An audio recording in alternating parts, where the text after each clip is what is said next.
In Colorado, Governor Jared Polis previously signed legislation that is going to provide residents with a tax rebate. The state's Department of Revenue announced in an official statement that the governor signed a new law to give Coloradans a tax rebate of $750 for individual filers and $1,500 for joint filers this summer. This law will provide immediate relief to Coloradans by sending you a check this summer instead of spring 2023. The Colorado Department of Revenue is working hard to make sure that residents get the right tax refund as soon as possible. According to the state's Department of Revenue, for residents who received an extended tax filing deadline of October 17th, the tax rebate check will be received by January 31st, 2023. Other states have also signed similar legislation, including Georgia, Delaware, Idaho, and Indiana. Now, breaking news, everybody. Senate Democrat Joe Manchin is upset at Senate Minority Mitch McConnell for opposing the new changes on President Biden's economic agenda. Top Democrats in the Senate are now revising a new version of the Build Back Better legislation. The lawmakers would like to see a monthly benefit boost included to the bill. Top Democrats in the Senate are now revising a new version of the Build Back Better legislation. The lawmakers would like to see a monthly benefit boost included to the bill. And today, Joe Manchin said on top that he's not dissuaded by warnings from the top Senate Republican leader to sink a bipartisan bill that would only strengthen the U.S. economic competitiveness.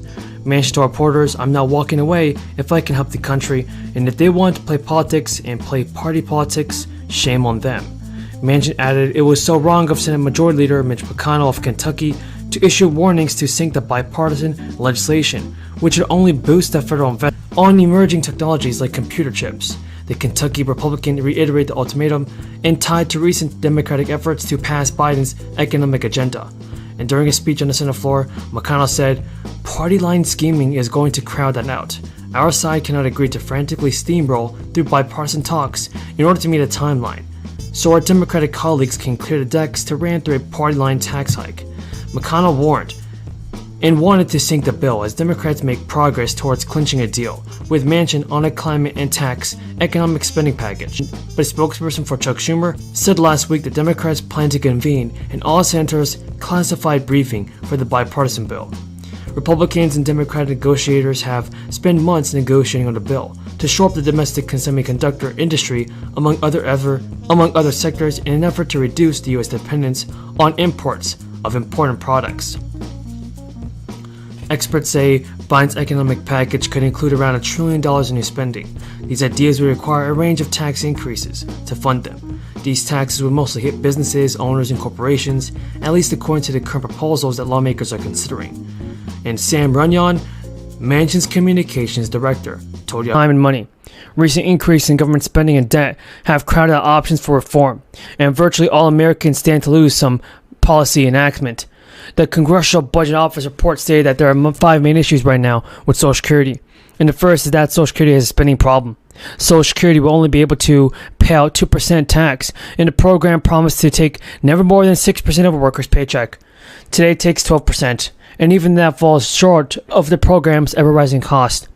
The Congressional Budget Office projects that Social Security's cost will increase by 42% of the next 75 years, as its revenues remain stable. Protecting Social Security requires reining in on the excessive cost growth, and actually means benefit cuts of 23%. Current law requires that Social Security benefits come from within the program, so once fund draw runs dry, Social Security will only be able to pay as much as benefits as it receives in taxes. That will mean a roughly $5,000 cut in annual benefits for a typical retiree, and about $4,000 less for the average disability beneficiary. Congressional Budget Office also stated that as of right now, anyone who is 65 or older will not reach today's Social Security retirement age. That's before the age of money runs out.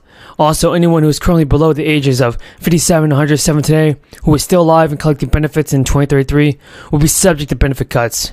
It's also predicted that younger workers have the most to lose in benefits. Because if policymakers fail to act and benefit cuts began in 2033, the Congressional Budget Office estimates that people born in 1970 will experience a 26% reduction, and those born in the 80s and 90s will receive a 27% reduction. It's preventing insolvency to tax increases. It would require 18% tax roll, and now the Congressional Budget Office says that maintaining Social Security scheduled benefits for the next 75 years would require an immediate increase in Social Security payroll tax from 12 to 17%. This would mean $12,000 in Social Security taxes for the median household that has about $71,000 of income. Adding in Medicare and federal and state income taxes will bring the median household's marginal tax rate to 48%. And the number of Americans filing new claims for unemployment benefits increased less than expected last week, pointing to a still tight labor market, while the economy rebounded faster than previously estimated.